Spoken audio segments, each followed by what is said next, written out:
तर मग हे ठरलं, ज्या गायीचं दूध काढण्यात आलेलं आहे तिचा मालकच हे ठरवेल की त्याला काय करायचंय. वय बरोबर बोलतायत महाराज. सांगा, तुमच्याकडे जी चोरी झालेली आहे त्या बदल्यात तुम्हाला काय पाहिजे? अहो महाराज, मला या चोराला 50 फटके मारायचे आहेत. नाही नाही नाही नाही.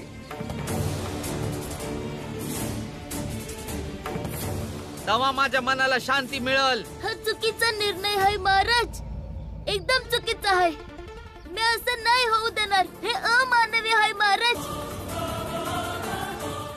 मान्य आहे की बाळादादानं चोरी केली आहे, त्यानं चुकीचंच केलं आहे, पण तुम्ही अशी शिक्षा देऊन अजून चुकीचं करताय. तुम्ही लोक पैशांच्या नावावर काय बी नाही करू शकत. एक गप्प बसा तुम्ही दोघं भाऊ. निकाल लागलेला आहे आणि याला शिक्षा मिळेलच. हा, शिक्षा तर मिळणारच. शिक्षा तर मिळणारच. महाराज, हे तर अति झालंय. पंचायतीला हे दिसत नाहीये का की या मुलाने कुठल्या परिस्थितीत हे पाऊल उचलले? ही पंचायत समाजापुढे माणुसकीचं उदाहरण ठेवणार नाही. जर थोडंसं दूध घेतल्यानं एखाद्याचा जीव वाचत असेल तर ते एक चांगलं कार्य आहे. आपला धर्म देखील हेच सांगतो.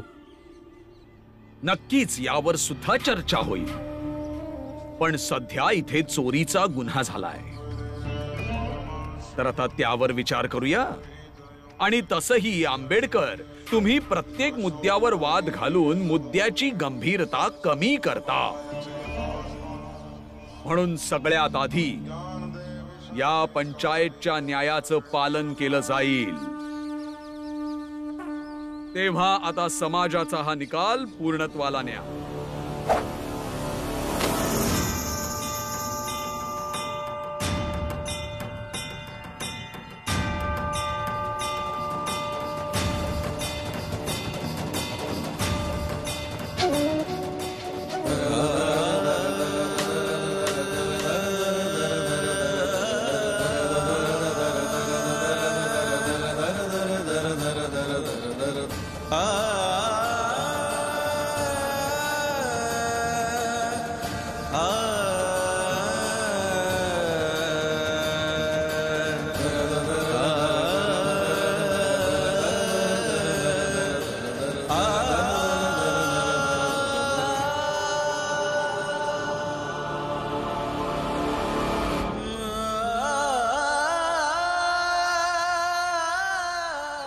शिक्षा तुम्ही मला बी द्या.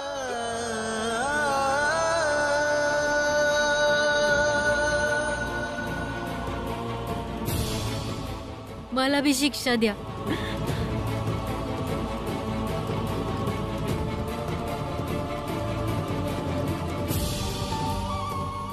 मारा, आम्हा समजायची मारा, मारून टाका.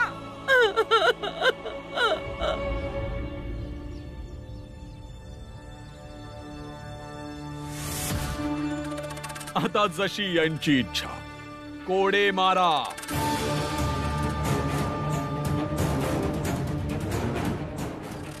आणि आता मोजू नका.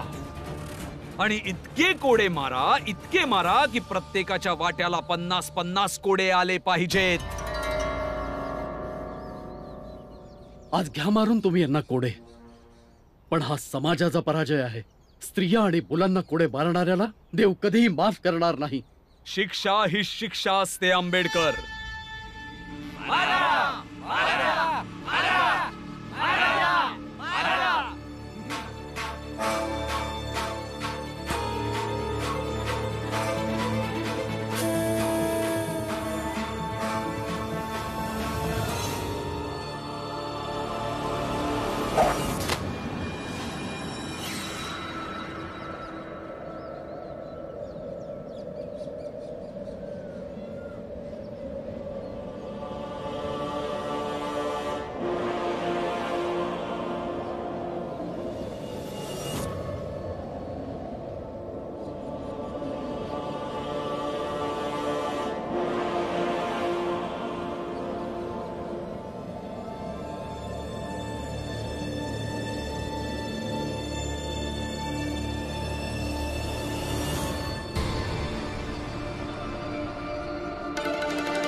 जो पतूर ह्यो रामजी सकपाळ जिता आहे तो पतूर कुणाची हिंमत बी होणार नाही की माझ्या कुटुंबासनी कुणी हात बी लावू शकल.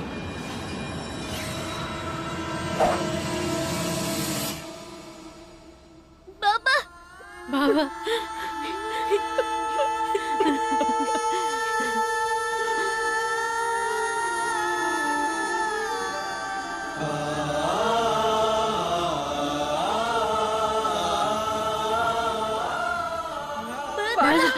बाळा सांभाळ बाबा, सावकाश.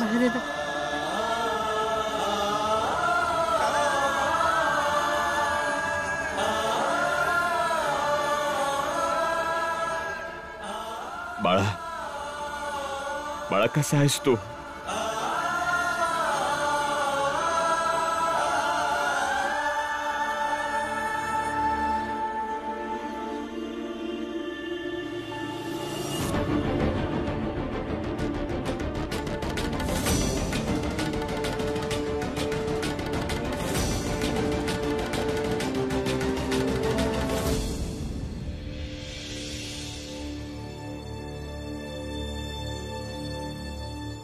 सांगितलं होतं ना मी जाताना. कदाचित तुम्ही लोकांनी नीट ऐकलं नाही. म्हणजे न्यायाचं काय मग रामजी? आणि तुम्ही तर तुमच्या मुलांपुढे नेहमी आदर्श ठेवत असता, आणि आज एका पंचायतने न्याय केलाय, तर मग त्याचं पालन तुम्ही करणार नाही? मग काय शिकतील तुमची मुलं तुमच्याकडून?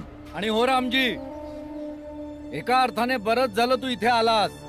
जा, तूही तुझ्या कुटुंबासोबत सहभागी हो. आम्ही तुला तुझ्या हिस्स्याचे 50 कोडे मारू. जा. महाराज, न्याय तवाच होतो जेव्हा न्यायाधीश तटस्थ असेल. आणि न्यायाधीश तो असतो ज्याच्यावर लोकांचा विश्वास असतो. वा वा रामजी वा, इथनं तोंड काळा करून आला वय, आणि इथं येऊन मोठ्या मोठ्या गोष्टी करत आहे. भावांनो, हा गोरेगावात होता आपली जात लपवून. ते तर मी एका कामासाठी तिथं गेलतो आणि यासनी पाहिलं. मग मी समध्यासनी सांगितलं की हा अस्पृश्य समाजाचा आहे. मग काय विचारता भावांनो, समध्यानं मिळून याचा तोंड काळा केलाय आणि गाववाल्यांनी यासनी धक्के मारून काढलंय. आणि आता पहा, ह्यो तुमच्या पुढे कसं नाटक बिटक करत आहे. बाप खोटारडा आणि पोरग चोर, आणि दोघही इथं चोरावर मोर.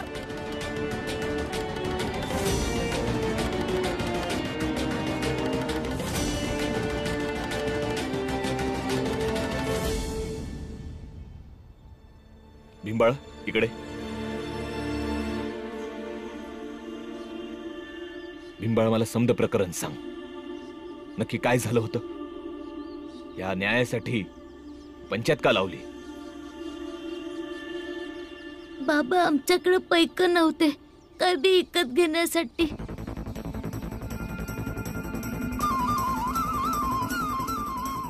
आनंद दादा, काय झालं? काय बी नाही झालं.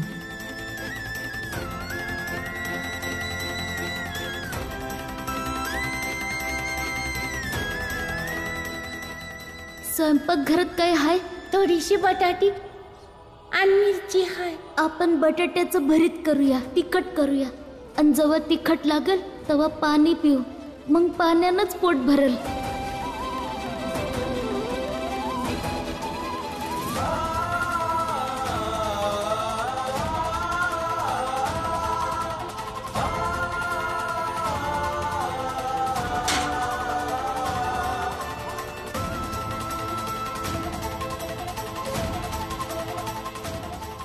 माझ्याकडनं एक चूक झाली भीम. मी चोर बनलो. तुम्ही बाळा दादाला बी संग घेऊन जा. चोरी करण्यात याचा बी हात होता. पोटात दुखतंय. आता तुझं पोट का दुखतंय?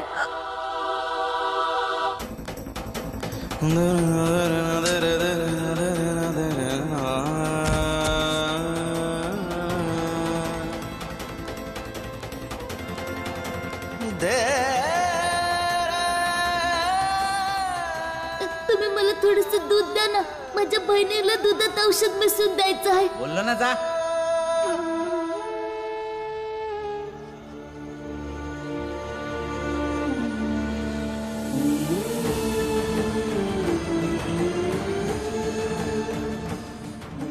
ए बघा इथं चोर हाय, चोर.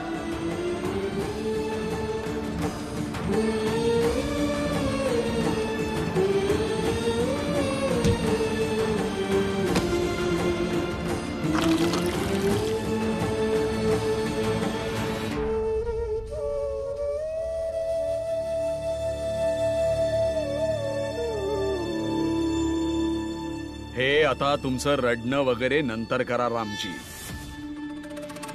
आधी यांना कोडे मारायला सुरुवात करा.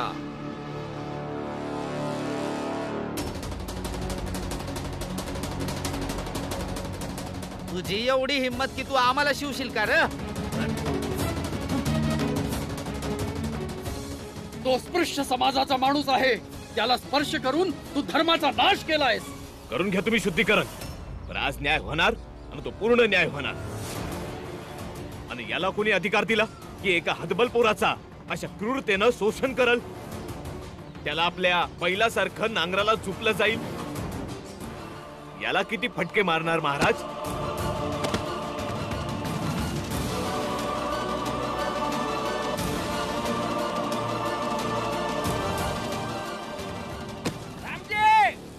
आणि याला किती फटका मारणार महाराज?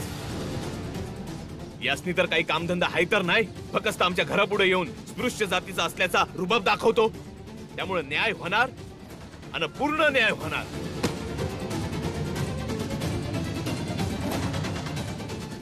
भीम लहान आहे म्हणून भाऊक होऊन न्यायाचा प्रसंग लहान केला होय. पण आता न्याय होणार आणि तो पूर्ण न्याय होणार. पूर्ण न्याय होणार. हो, आता पूर्ण न्याय होणार. आणि रामजी, महाराज नेहमी प्रत्येक वेळेला समाचार पाठवत राहायचे की कोणी बी भीम आणि रामजीची मदत नाही करायची म्हणून.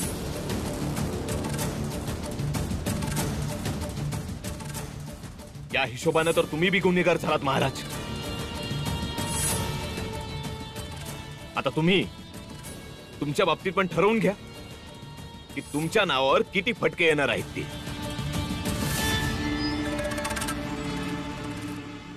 सन्मानाने बोल पाप्या, ते महाराज आहेत आमचे. पण गुन्हेगार बी तर आहेत, आणि जर न्यायाधीश बी गुन्हेगार आहेत तर तो बी गुन्हेगार आहे. आणि त्यासनी बी शिक्षा मिळायलाच पाहिजे. आणि हेच खरा न्याय आहे. त्याला बी शिक्षा झाली पाहिजे, न्याय मिळाला पाहिजे.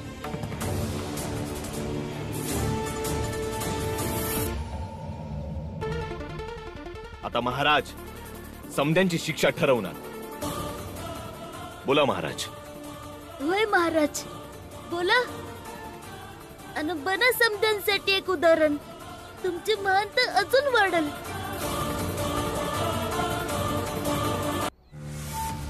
हा प्रकरण भरकटवतोय, सगळ्यांना गोंधळात टाकतोय.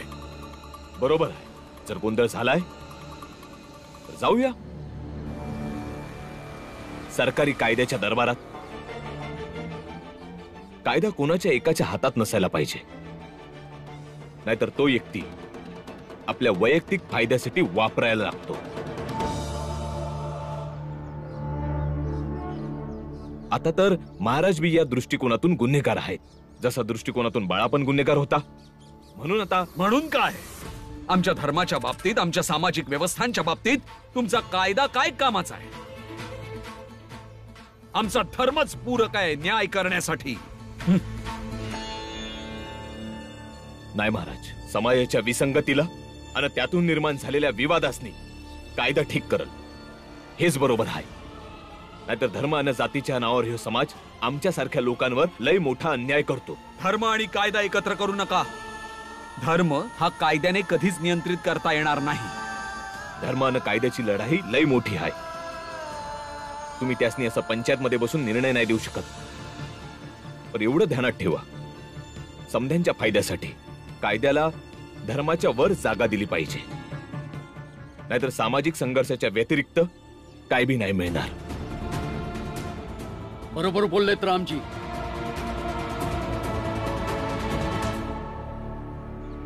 तुम्हा सर्वांना आमच्या सोबत पोलीस ठाण्यात यावं लागेल.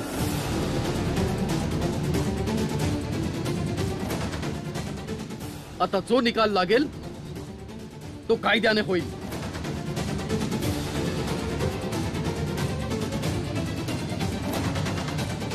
धर्म आणि समाजाच्या प्रकरणांमध्ये जेव्हा जेव्हा कायदा घुसेल तेव्हा तेव्हा सगळ्यांचा नाश होईल. आम्ही देवाचे दूत आहोत. तुम्हा सगळ्यांच्या भल्यासाठी आम्ही या पंचायतीचं नेतृत्व करण्यासाठी होकार दिला होता. नाहीतर या अशा प्रकरणात आम्हाला काही रस नाही. आम्ही जातोय इथून. तुम्ही बघा तुम्हाला काय करायचंय. तुमचे महाराज घाबरून पंचायतीमधून पळतायत. आमच्या निवासस्थानी जातो आहोत. आणि फौजदार साहेब, आम्हाला जर ठाण्यात घेऊन जाण्याची गरज भासली तर आम्हाला आमच्या निवासस्थानावर न्यायला या.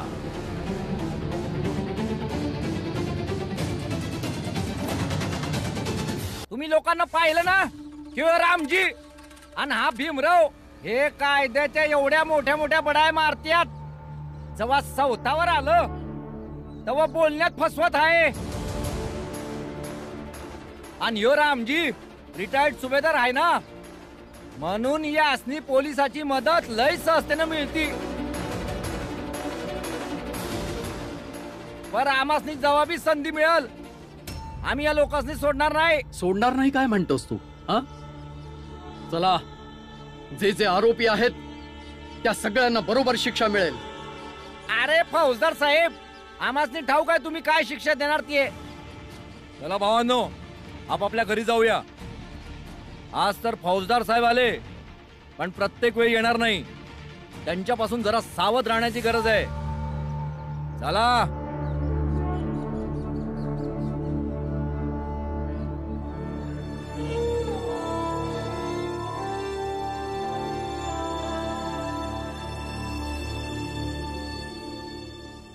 रामजी, तुमचा हा धाकटा पोरगा भीम खूप समजदार आहे. याने सांगितलंय की हा एक अशी व्यवस्था बनवण्यात मदत करेल जिथे सगळ्यांना समान न्याय मिळेल. या प्रकाराने न्यायाचा तमाशा होणार नाही. देव करो हा जो विचार करतोय ते नक्की होवो.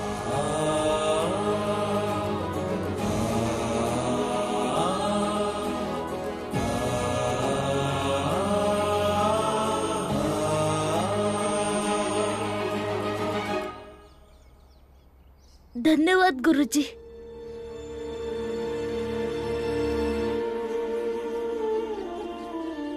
रामजी, तू आलास म्हणून बरं वाटलं.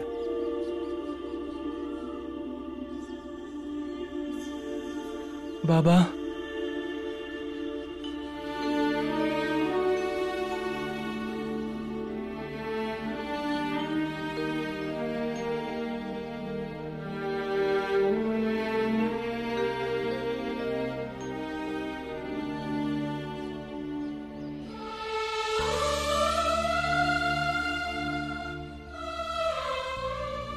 एवढं समज झालं, पर मला कोणी बी काही सांगितलं नाही. पर म्या तर पैका तर पाठवले होते. मग अशी काय गरज पडली? जिजाबाईने तुला काहीतरी सांगायला सांगितलं आहे. तिचं म्हणणं आहे की तुझ्या बाबांचं पैक घेऊन तू खूप आनंदी असशील. तर आता बाबांना चिठ्ठी लिहून सांग की मला आता पैशांची गरज नाही म्हणून.